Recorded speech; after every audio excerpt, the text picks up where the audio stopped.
multiple times in my life when gunshots rang out and Charlie Mack ran towards who was shooting. He ran towards the fear. Charlie Mack ran towards who they were shooting. Community activist Charlie Mack was held up this morning at a gas station and managed to convince the bandit that the bandit had made a poor choice in a target.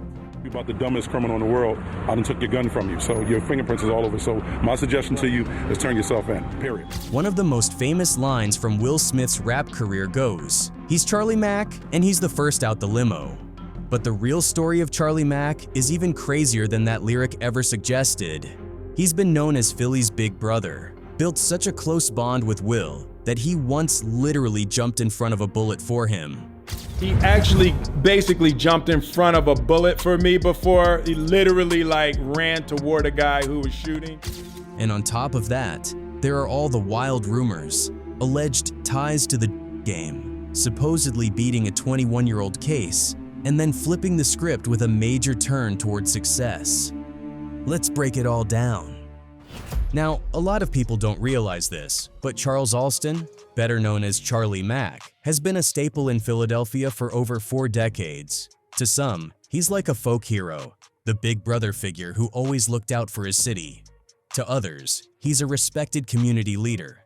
But what really made Charlie stand out in the eyes of popular culture is his lifelong friendship with Will Smith, which turned him into one of those behind-the-scenes legends that people always hear about but don't fully know. See what he's doing in the streets of Philadelphia today, and having seen what he was doing in the streets of Philadelphia 25 years ago. Back in the late 70s, a young Charlie Mack was already making his mark. He was throwing house parties all over West Philly, and he was so good at it that his reputation quickly spread. Before long, he had worked his way into the music industry and landed an A&R position with April Records. But at the same time, Charlie was still knee-deep in the streets. The early 80s had him balancing 2 worlds, part promoter, part street hustler. That was until fate crossed his path with a young DJ by the name of Jeff Towns, who was already bubbling under the name DJ Jazzy Jeff. Jeff vividly remembers how that first connection went down. Charlie Mack has been at the epicenter of Philly hip-hop from the beginning, he recalled. Even before Will, Charlie booked me for a show in Southwest Philly. I heard about him, came through, did the gig. It was a great show. From there, we kinda built a friendship. Then, when Will and I linked up and things started moving, I remember saying, "Yo, if we're gonna hit the road, we need some security." First person I called was Charlie. And that call changed everything. Jeff says he had to keep it real with Charlie though. He always tells this story. I was like, "Charlie, I can't promise you the money you're making in the streets, but I can promise you this, you'll get to see the world." At that point, Charlie had just gotten into some trouble, and he was ready to leave that life behind, so he jumped on board. From our very first tour, Charlie was there, and honestly, he's been with us ever since. 33 years ago, and Jeff came down when he said, I have an opportunity. Just released our record, Girls of the World Ain't Up in Trouble. And we're going on tour, but it's a great opportunity for you to see the world. And Jeff was right. He more than delivered on that promise. As DJ Jazzy, Jeff and the Fresh Prince went from local Philly stars to international icons thanks to their debut album Rock the House. Charlie Mack wasn't just the guy standing at the door keeping everyone safe. He officially became their head of security, and over time, his role expanded. Eventually, he turned into their executive assistant, and later, their road manager. Got a record, and we about to go on the road, and you're the biggest person in the neighborhood. So you know how it is with hip-hop, the big people are security. For Will Smith, Charlie's presence wasn't just about security, it was about energy, growth, and pushing forward. We were all about growth, Will explained. You couldn't be down with us if you weren't growing. Charlie started with us doing security, but he kept leveling up. Next thing, he was our road manager. That was just the vibe of our crew. Everybody had to evolve. I was road managing, I guess, if you will. Oh, no, you know what? And that's another thing I just thought about. That was another big part of why our crew worked. Everybody was about growth. You couldn't be down with us if you weren't growing. But before Will Smith and DJ Jazzy Jeff reached superstar status, life on the come-up wasn't all smooth sailing. In fact, Some of the stories from those early years sound like they were pulled straight out of a movie. According to Will, there was even a time when Charlie Mack literally saved his life, jumping in front of a bullet meant for him. That single moment cemented just how deep Charlie's loyalty ran. He owns me. He actually basically jumped in front of a bullet for me before. He literally ran toward a guy who was shooting. And it wasn't always one-sided. Will himself once had to put it all on the line for Charlie. Back then, Charlie was still knee-deep in the streets, juggling his loyalty to the crew with his hustle in Philly's underworld. That lifestyle brought more than a few problems to Will's doorstep. One of the wildest situations happened during a run-in with police. A cop had pulled his gun on Charlie. In an instant, Will reacted. He grabbed the officer's gun with both hands and refused to let go until the cop backed off. We were in a situation and a police officer went to pull his gun on Charlie, and I grabbed the gun. Yes. And wouldn't not let it go. And wouldn't let it go. Let it go. You said, I'm not letting it go. I'm not gonna let it go. Pointed at my man. Yeah, that was bad looks. That was bad time. But the rest of the world didn't have to witness these crazy street moments to know Charlie Mack was larger than life. They got their introduction through the music. On DJ Jazzy Jeff and the Fresh Prince's best-selling album, He's the DJ, I'm the Rapper, the same record that put them on the global map, they dedicated an entire track to him. The song, Charlie Mack, the first out the limo, was basically a playful but legendary ode to the man who was always by their side. The lyrics painted Charlie as this towering, unstoppable figure who was both feared and loved. They rapped about him being 6'6", close to 300 pounds, and never cracking a smile. They described him as the hip-hop cop, the protector who always had their back, whether in the streets or at a show. One of the funniest lines in the track exaggerates his toughness to comic book levels, saying he once killed a man for not letting go of his Eggo waffle. And it didn't stop there. The second verse turned him into almost a superhero-like character. They joked about how the crew could tear through the city, maybe grab some food at Burger King, but if anyone acted out, Charlie would drop his meal and handle business on the spot. He wasn't a troublemaker. They made it clear he was the one who ended trouble. If somebody was dumb enough to step out of line, Charlie was the type to shut it down in seconds. By the final verse, they doubled down on just how untouchable Charlie seemed. Cross him, and it was the beginning of the end. Maybe you wouldn't die, but you definitely wish you had. It was all done in that fun, lighthearted, Fresh Prince style. But underneath the humor was the truth. Charlie Mack's presence was powerful, intimidating, and absolutely essential to their rise.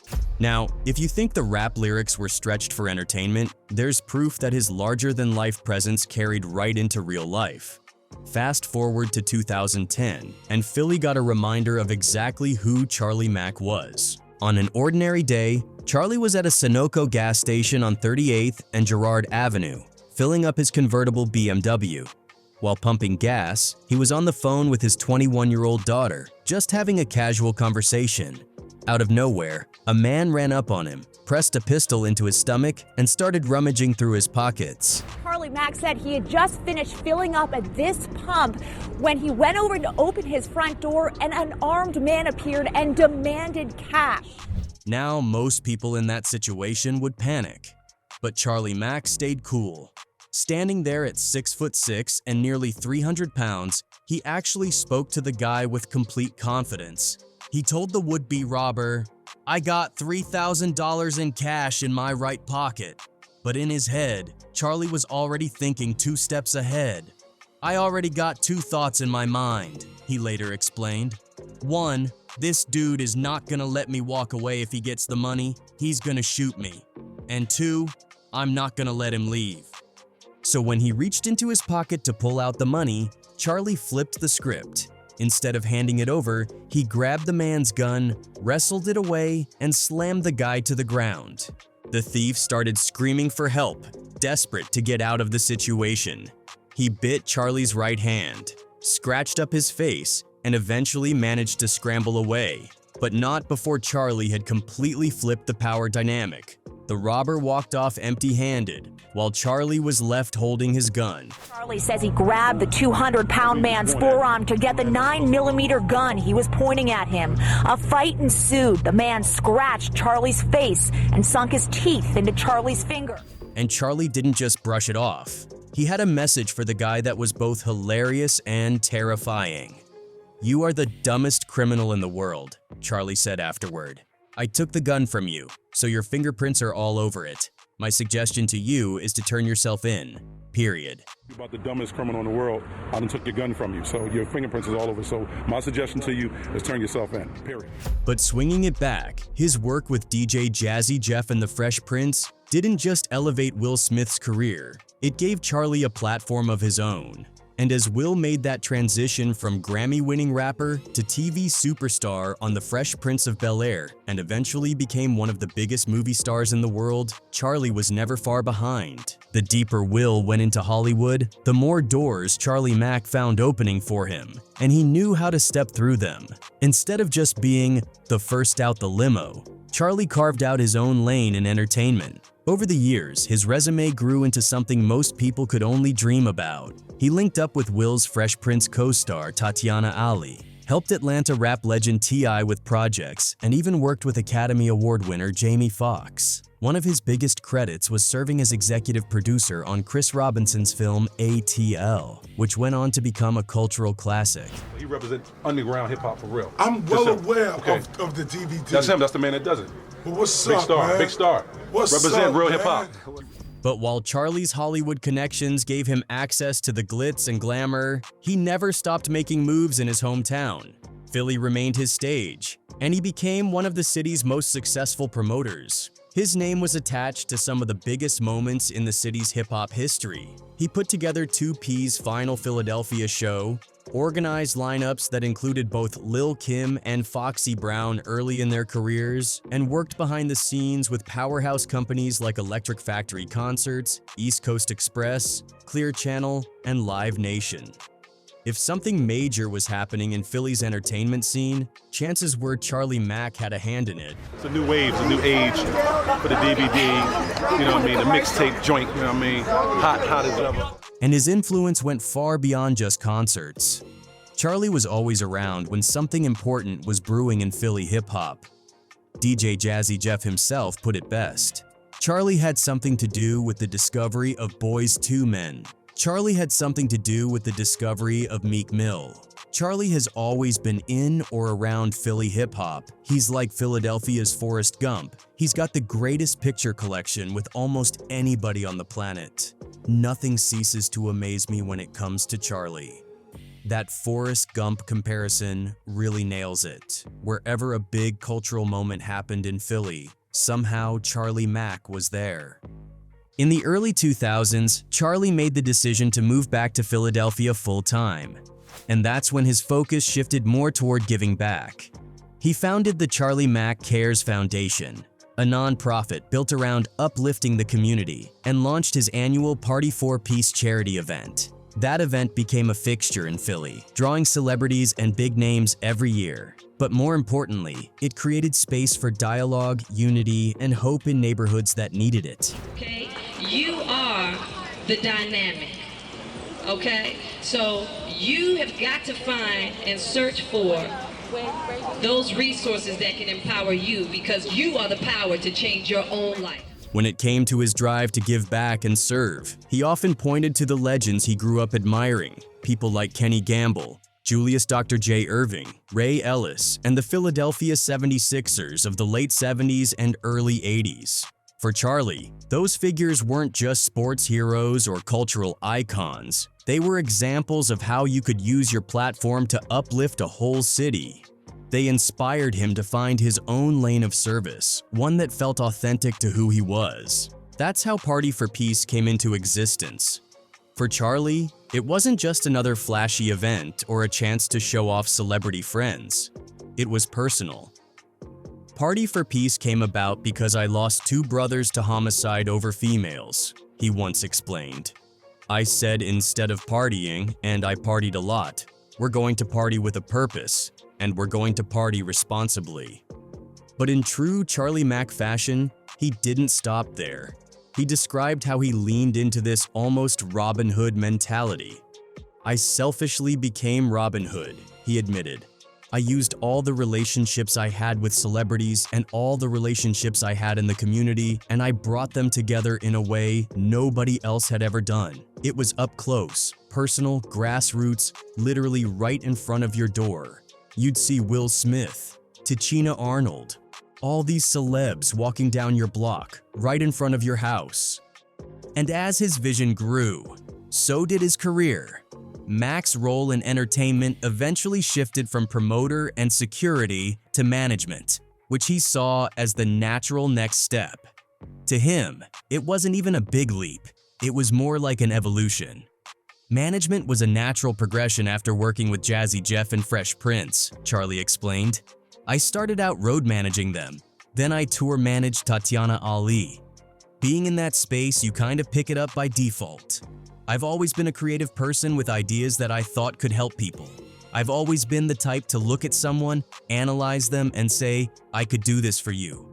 And honestly, that's management in its simplest form." Over the years, Charlie Mack's role in the industry only grew bigger. He wasn't just the guy standing behind the stars anymore, he became the guy helping to guide them.